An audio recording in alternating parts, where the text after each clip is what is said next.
Shalom, bitches. My end is here from Audio Only, bringing you some more Billy Bob Space Trucker. We're on Chapter 16 now, so let us begin. Cast matriarch Lisbeth approached the entrance to her private hunting reef. Her servants had released a few Veruvian slugs and some Herulicid otters in the large underwater chamber for her to hunt. Technically, they were semi-intelligent creatures on the path to full intelligence, but the Crucian matriarchs had blocked all attempts to change their status from protected wildlife to the much more strictly regulated, potentially intelligent species list. They were simply too tasty. Not to mention it was more fun to hunt something a bit smarter than usual. For her specifically, she enjoyed the fear in their eyes before she ended them. You only got that with something that had a glimmer of personality behind those eyes. Her favorite was, of course, their ancient nemesis, the Libertonians. She had been a juvenile when she tasted them in the last galactic war. They had resisted the idea of a galactic government that regulated and suppressed species to operate at around an equal level of capability in order to make things fair. The Libertonians argued for more freedom, less regulations. And why shouldn't they? They were stronger, faster, smarter, and they could fly. She wasn't ashamed to admit her species was jealous of their ability to fly. Who among the galactic community wasn't jealous of those who could stretch their wings and take off into the sky? The Crucians could breathe both water and air, and swim the ocean depths with ease, but to fly... It hadn't been difficult for them to convince the other races to fall in line and agree to regulation. After all, only the exceptional suffered. And the thing about being exceptional, they were the exception. And few species could contain their jealousy of the species that were superior to them. They fought valiantly, but in the end they were defeated by sheer numbers. The Crucians' greatest victory was in keeping their enemies alive, however. In reducing them to a single colony off their home planet, and a bare minimum fleet, to force them to watch the galaxy continue as they were left powerless. They refused to be entirely beaten, of course, which was why from time to time the matriarch got to dine upon a spy or a diplomat that went missing. Being the galaxy's secret police had its advantages in acquiring the rarest of foods. Especially if eating such food was against a dozen different regulations and laws. Somehow that made the meal tastier. Her mandibles quivered in anticipation of her feast tonight.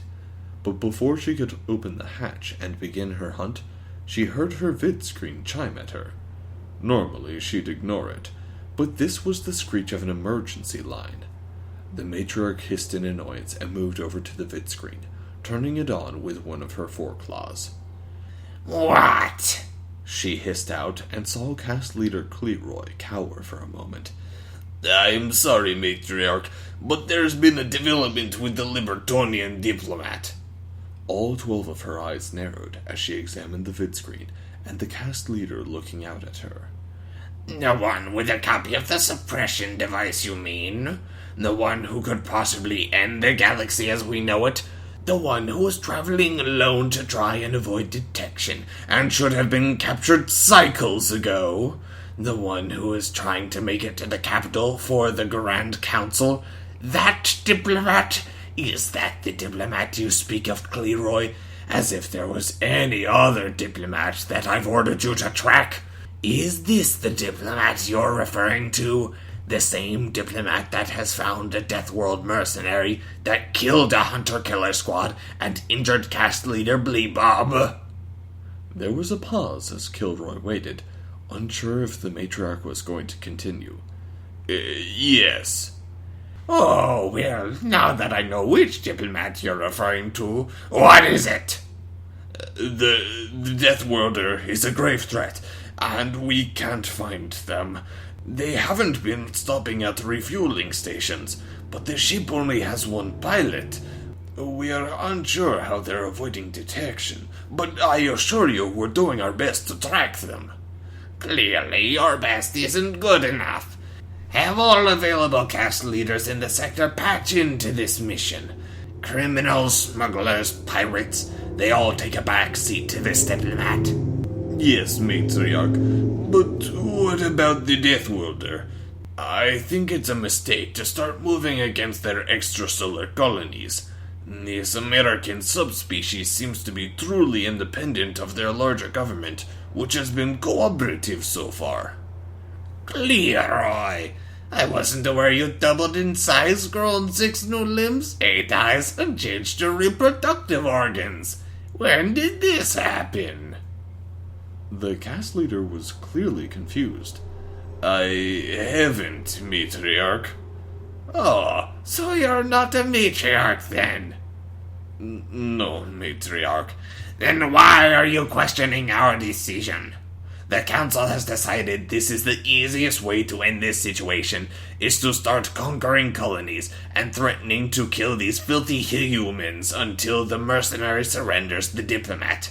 If you don't want that to happen, then find her on your own. But matriarch, the new footage we found, if you read the report... It's clearly fake, Leroy. Such a species can't exist. Nothing that strong is that small. And even if they were good fighters, we can use our police action to justify a full galactic war with them. We defeated the Libertonians. We can stop these humans. And if you can't find this mercenary, it's clearly because he's terrified, likely cowering in some hole like the vermin he is, soiling himself in fear as our hunter-killers close in on him. There will be no mercy for this Billy Bob Space Trucker. Why would you sign up for this contest? Because I'm a shoo-in. Doesn't translate. Because I can't lose. They based this on human dancing from the mid-1900s as far as I can tell. I listen to this music all the time, and I'm a good dancer.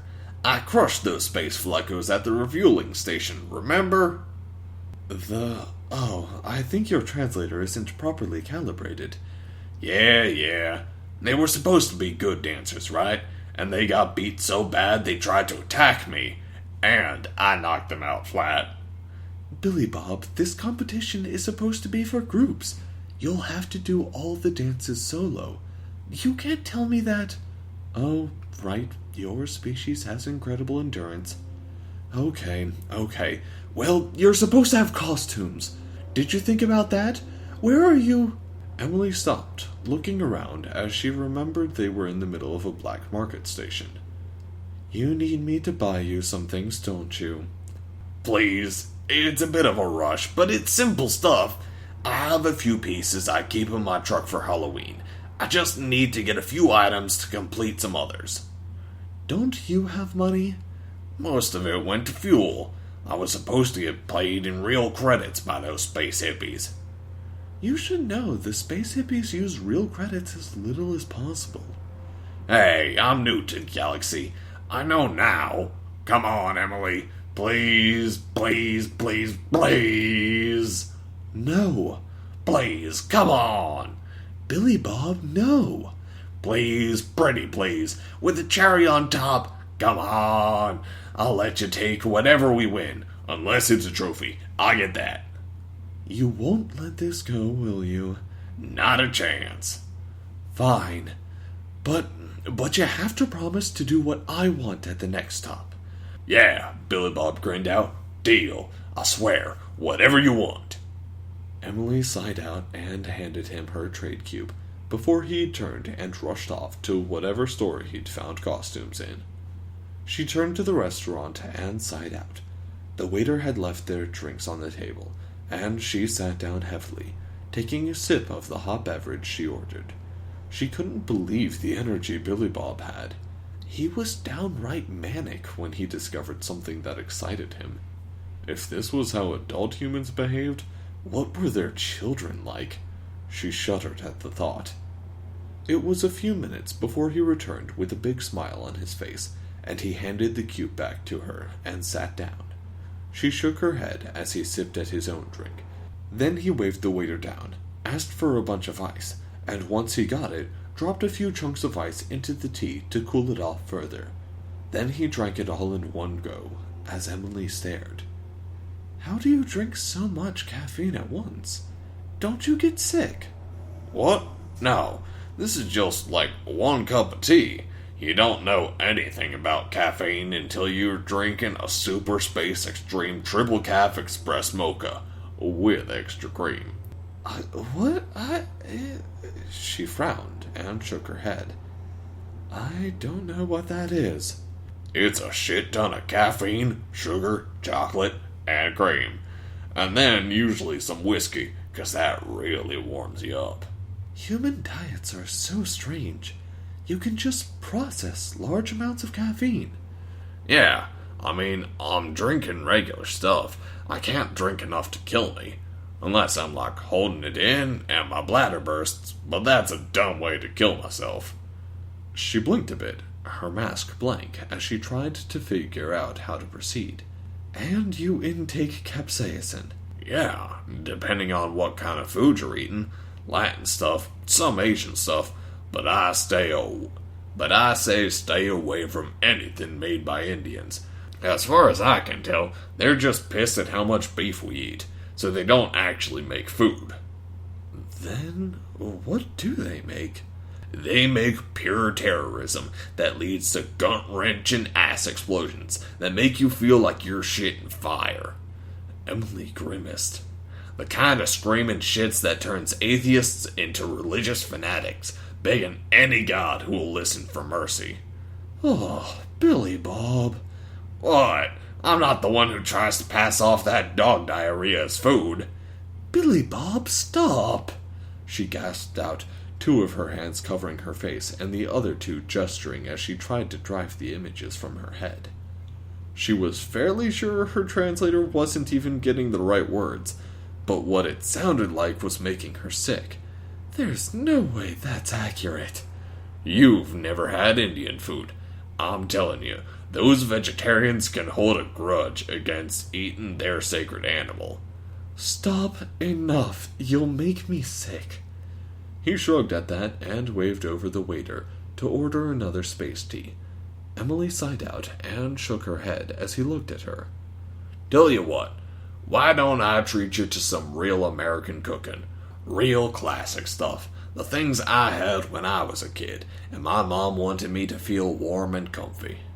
Emily paused at that, and slowly nodded. That actually sounds interesting. Good. Can you handle dairy? Well, I mean, I won't know until I eat it, will I? Good point. Alright, I'll go talk to the chef, see if he's got the stuff in stock. He paused and looked at Emily. She looked back. He stood there, staring at her without speaking. She was about to ask, and then sighed and pulled her cube back out, setting it into his hands. Thanks. Emily sat at her seat, wondering just what she was getting herself into. It took about 10 minutes before he returned with 2 plates and 2 bowls. She tried to figure out what she was looking at. Squares of bread, and the soup of some sort looked like it couldn't be filled with blood, could it? Grilled cheese with bacon on Texas toast, and tomato soup with sour cream. Oh, so that's not blood. What? No, Jesus. It's just some mushed up plants and herbs and stuff. Apparently, human food is a huge seller with the underground omnivore and carnivore markets. The space gobbos are spreading it through their stations already. Space gobbos? You humans shorten everything, don't you? Yep. He sat down, pulling his square apart, as she saw the strings of yellow, with some sort of reddish, crispy something on the inside of it. He dunked part of it into the soup, and then bit that portion off, grinning as he clearly enjoyed it. Emily slowly dipped a corner of her own square into the soup, removing her mask after glancing around for a moment, then snapping at the corner. She quickly opened her mouth, gasping and waving a hand in front of it, while he laughed. Sorry, it's kinda hot. She nodded and took a sip of her water, before she settled down and thought it over. It's pretty good. He smiled and dunked another bit of his, well, now it was a triangle. Either way, he dunked it and held it in the air. She looked at him, and he wiggled it in the air for a moment, and slowly she dunked part of hers before holding it up. He bumped her square with his triangle. Cheers! They ate the rest of it then, bit by bit, as hers cooled off a bit more. There were a couple of moments where she tried to pull away a piece, and the yellow stuff just kept following her, which had Billy Bob laughing as she tried to twist and turn to get it to stop following her head. He didn't let her finish her square, though. Instead, he had her drink up the soup until the last bits were sticking to the bowl. Then he showed her how to scrape off the last of the soup with the last of her square.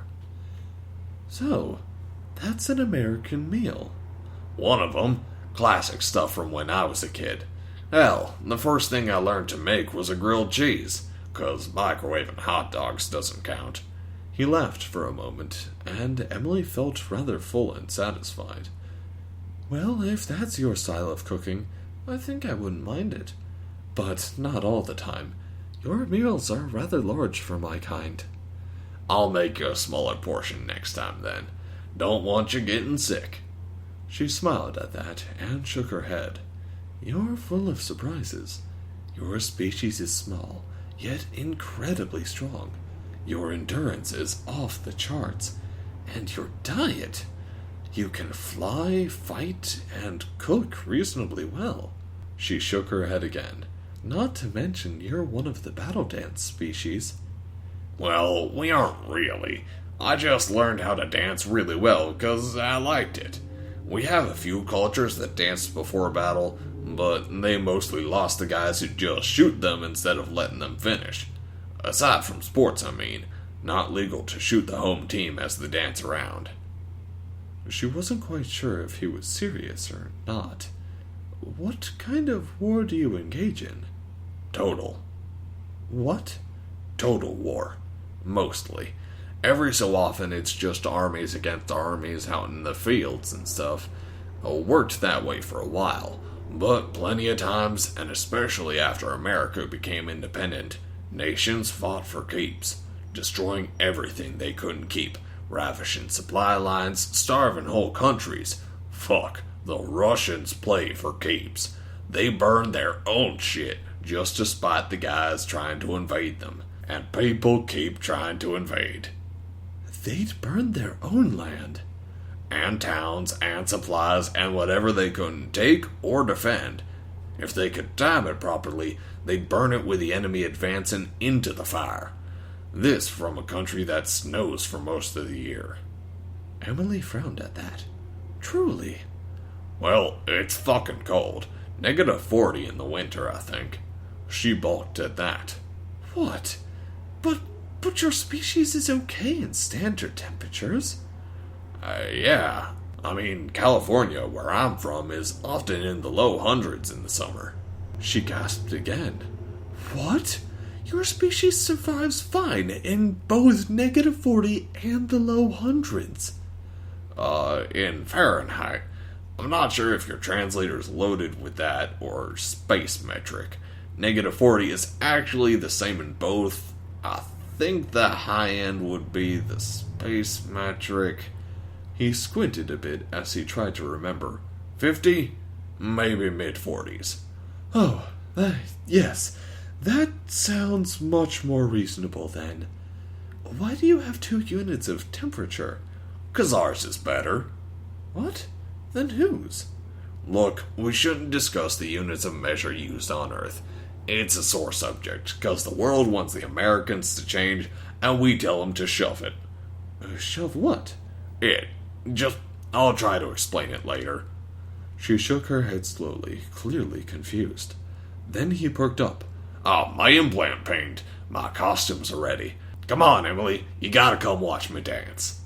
She sighed out as he jumped up and rushed out, and she had to follow after him quickly, pulling up her mask. He was halfway down the street when she saw a squad of Phyllis enter the cultural dance center, however. She gasped softly as she feared they might be looking to settle the score with the space trucker. Billy Bob! She cried out and cursed. It seemed like the dance competition was going to be a lot more competitive than she thought. And so ends another chapter in the adventures of Billy Bob, Space Trucker. Alright guys, I hope you enjoyed that one. Like and subscribe if you enjoy what I do here, and have a nice one. No real channel updates, so keep sending me those recommendations if you have some stuff that you want me to read, and once more, enjoy yourself.